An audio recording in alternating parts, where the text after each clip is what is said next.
I must have been around 11 or 12 because we started living with this woman off and on for about, starting at 10 years old through about 14. We called her Aunt Sissy.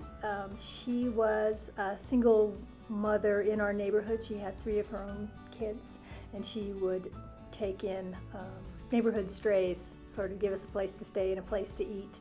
She was very stable woman, not necessarily a really outgoing, warm person, but she was very stable and very giving, very generous.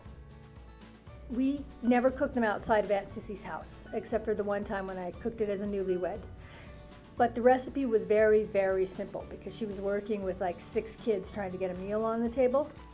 So it was part of a routine, happened every Friday.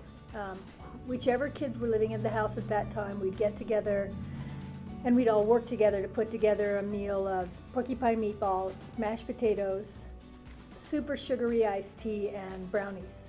And so the kids would split up the tasks.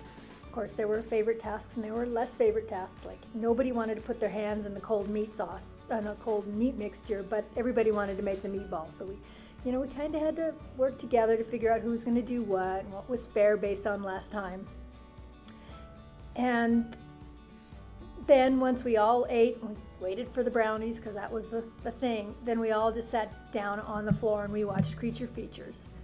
And for me, that was like the closest thing to a family activity that the girls in my family had any experience with.